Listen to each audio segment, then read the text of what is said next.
Welcome to our Proactive Wealth Education Series. I'm Catherine Magana, a certified financial planner professional with Rachel Ivanovich. It's nice to be here today. Yeah, so today we're going to provide you some financial education. We thought we'd start with the topic of retirement planning. We tend to get a lot of questions, and so we thought we'd share a little bit about what retirement planning is. Yeah, so retirement planning is really a multi-step process, looks different for everyone, and it evolves over time. Retirement planning really starts with thinking about your retirement goals and how long you have to meet those. And there's so many aspects of retirement planning. I know, Rachel and I, as we were preparing for this, we were just kind of sharing that, everything looks so different now than it did 20, 30, even 40 years ago. And there's so many aspects you have to consider. And you really have to look at, what kind of income sources do you have? What are your goals? What is it that you want to do? And how much money do you need? And so we're going to cover a little bit more in depth today and go over a couple key questions that we typically get from some of our clients and other investors. And like you just said, it really does look different for different people. And you really have to look at what do you want to do in retirement? Because there might be also really different stages in retirement. There's the early retirement stage, then there's the middle part of your retirement, and then the end part as well. Yeah. So, and then also, do you want to travel a little bit more? Do you want to see family? I mean, we tend to find a lot of those that are already in retirement, perhaps they want to go do a family vacation, or they may want to buy a second home or travel a little more. So it just depends on what is it that you want to do and how are you going to get there? And one of the things that we also see often is that people, they want to start maybe a second business and they don't want to stay in the profession that they had for 40 years, but maybe they're not, it's not 100% retirement. So it really, really does, like you and I were talking about, looks different for everyone. So let's dig in and share kind of a couple key questions that come up. The first one is, how much money do I need to retire comfortably? Yeah, and this is really probably one of the most fundamental questions that people ask. Yes, it's like, well, how much do I actually need? And it varies. It depends on each individual person. And once again, how much money do they need to spend? So really looking at your kind of retirement expenses. Their current budget and then retirement budget. And then there's some myths out there that you only need 70 or 80% of your income, pre-retirement income. But the reality is, how do you know until you really dig in and look at what is it that you think you're going to spend? And I think this really comes from early, like you were saying, retirement now might look really different than it did 30 or 40 years ago, because if people were just living off their Social Security, then that income might not have been taxed at all. And so these days you really have to look at the different income sources that you might have. Yeah, and then also one of the things we hear about is usually when people are a little younger, they want to retire. I want to retire at 50, 55 years old. But then the reality is, but if you're doing that, you really need to save for that. Exactly. You can do it, but you also have to make sure you're doing the savings to reach those goals. Or we have some that maybe when they're reaching 55 or 60, now they say, I want to work till age 70 or 75. And then some people don't want to retire at all. They absolutely love what they do, and they don't want to retire. Or like I said, maybe they want a second career. Yes. Or maybe they're only working part-time. So the other thing I wanted to kind of talk about a little bit is, as you are phasing into retirement and looking at kind of the income that you need, there's also a lot of planning that can be done. So for those that retire, perhaps they are collecting Social Security, and then they don't need to take the requirement of distributions until a little bit later. Now that keeps changing, but it's it does. They 73, going to go up to 75. Barely can keep up with all of that. Yes. And so one of the things that we see is some of the planning that goes maybe at Roth conversions or some other things that can come into play during that time. Yeah, I think that's definitely, you have to consider the tax consequences and work with a financial planning professional as well as a tax advisor so that you actually can make the most of your retirement. Yes. So another question we also get is, when should I start saving for retirement? That is a really good point. Get in the habit of saving early, of course. I was just talking to some clients just the other day about that. They called up and said, should I be putting money into a Roth? What about my children? Should I put money into a Roth IRA for my children as well? And I think that's a really good idea to get in the habit of saving and saving early, because that power of compound interest really, really is so powerful. Yeah. And then we also have the myths that, if you start late, you won't have enough. And the reality is not necessarily true. So if you are very intentional, and yes, maybe you didn't start in your 20s and 30s, which would have been great if you did, but if you didn't and you're starting a little bit later, one of the things that's out there's a lot of catch-ups in your retirement plans if you have them. Yes. So there are ways to make that time up. It's not as beneficial as if you didn't start earlier, but just know that there are opportunities to save Yeah, the government more. gives us a lot of options to save for retirement.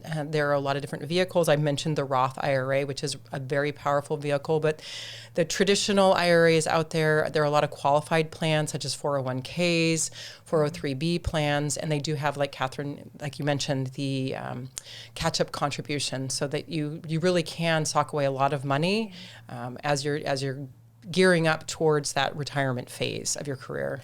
And it's important, I think we shared with it a little earlier, was, if you are planning to retire at a certain age and then you need the money to last, and if you only have Social Security and you don't have any other money to draw on, is that going to be enough for you to live and have your mortgage or your rents? And so I think that making sure that you have enough money set aside, and once again, it doesn't matter what age you are, going ahead and continuing to save. But also getting in the habit at every age and stage of looking at what are my expenses, what's my and having a written working budget is really key to having a successful retirement part of your life.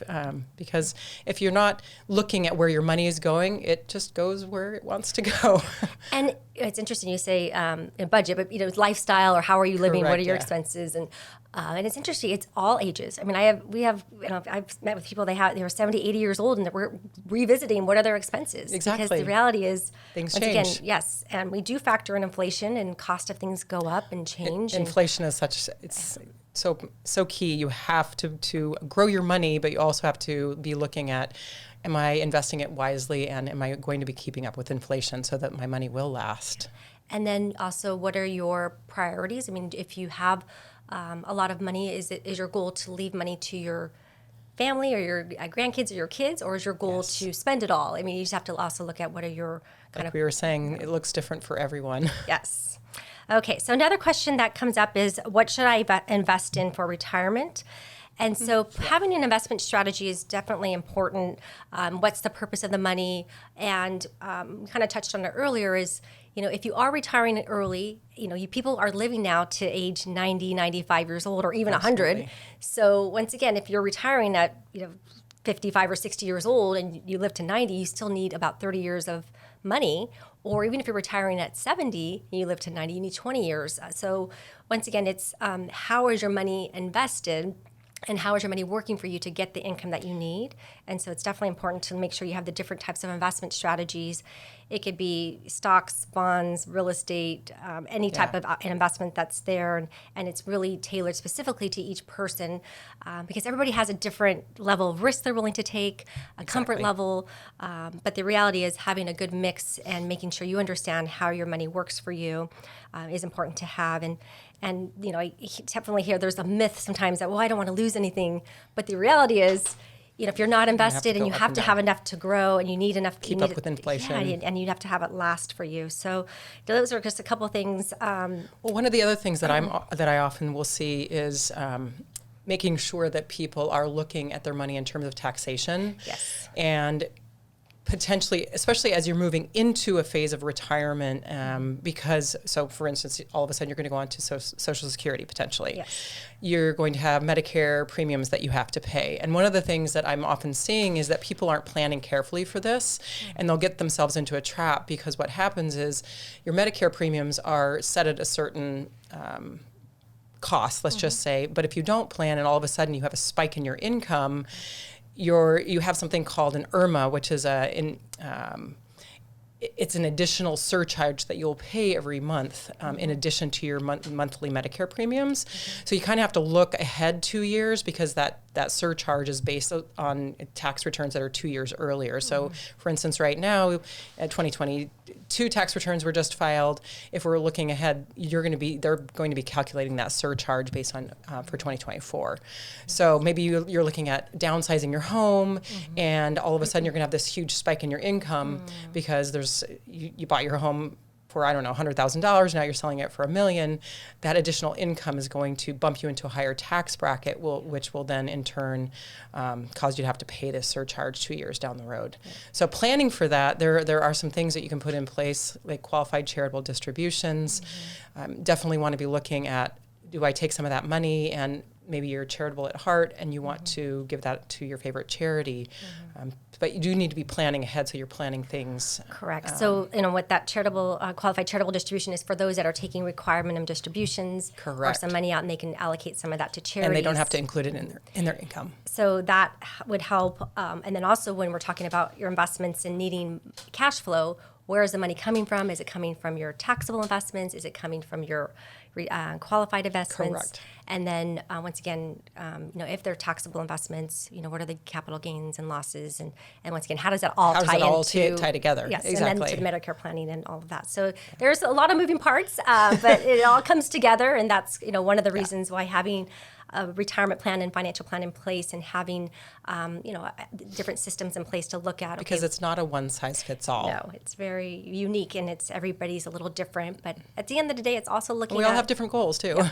And at the end of the day, it's also looking at, for investment-wise, what's happening, what's going on with the stock market, the bond market, real estate, and inflation. And then what's available, how are interest rates, and so just kind of looking at what's available, and once again, what's the objective of the money, and how are we going to help you reach those goals. So it's a lot to cover, but I think there's, with the right help and resources, I think there's some good decisions and planning that can be done along the way. So I thought I'd just kind of wrap up, share a couple other thoughts when we look at retirement planning.